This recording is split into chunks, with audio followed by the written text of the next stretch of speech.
Wiltshire Park with this aircraft back in there. It's going to be one pass now before he departs Kelsey on the left-hand side. Give him one.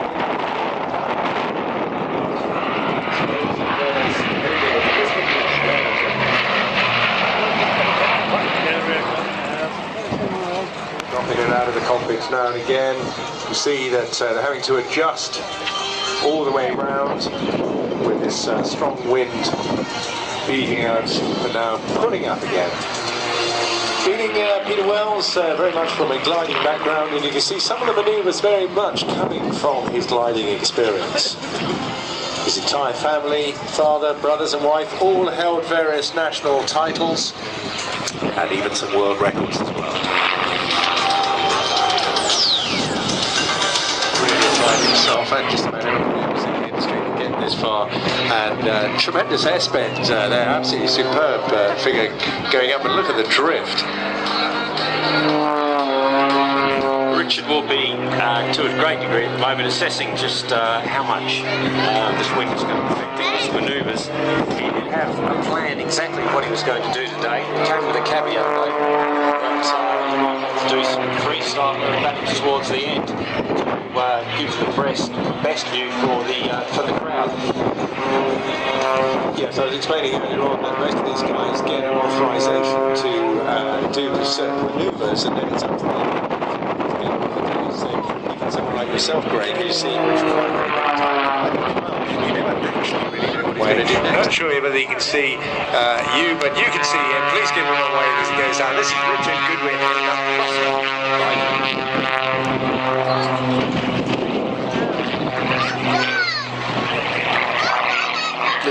She no longer belongs to the Royal Air Force.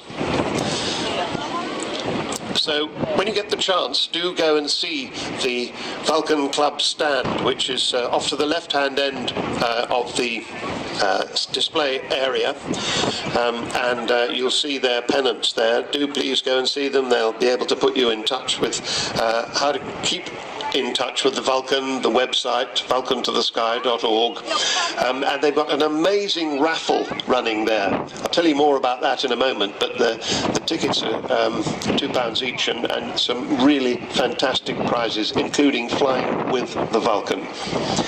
Now she is just lining up to our left at the moment with Kev Rumans, the man flying her today.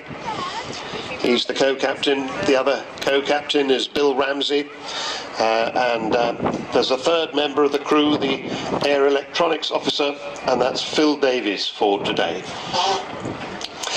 So as she comes running in from our left, starting to accelerate, she's coming in quite slowly.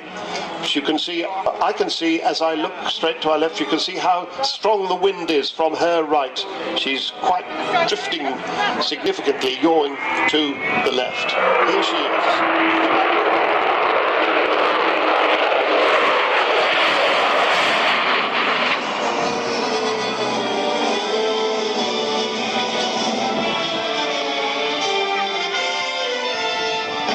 See the air brakes coming out on the top and bottom of the winch.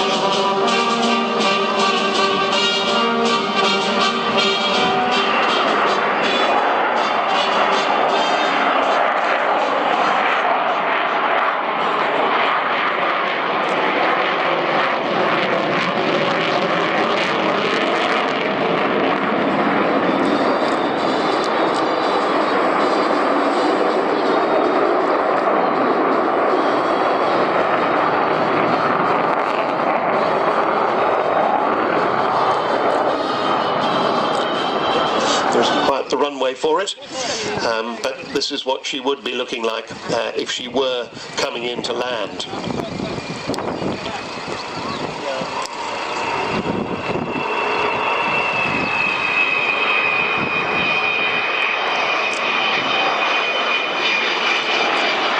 And there you see those wheels retracting into the fuselage to get her back to that clean shape. It's interesting. Gulf War, it was the longest bombing raid in history, 7,760 miles round trip, about the same as from here to Bali in one hop. And it took no less than 18 air-to-air refuelings. The thing is, though, they had to drop 21 of those bombs to be sure of just having 2 of them hit the runway, because these were Second World War dumb bombs, and that's what you had to do. There is the bomb bay wide open. That's where those 21 1,000-pound bombs were held. Team of 6 engineers who daily work miracles, keeping this 55-year-old aeroplane flying. And her number 558, 55 years she's been flying this particular aircraft, and 8 years since she was restored.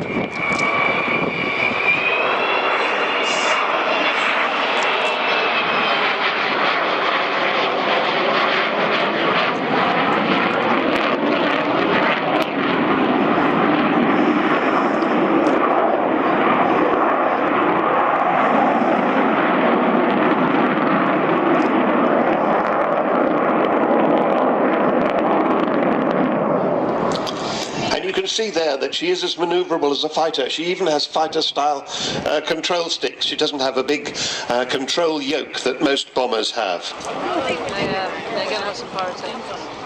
Don't forget that when she has finished her flying display, you'll be very welcome at the club stand. Please do go and see them.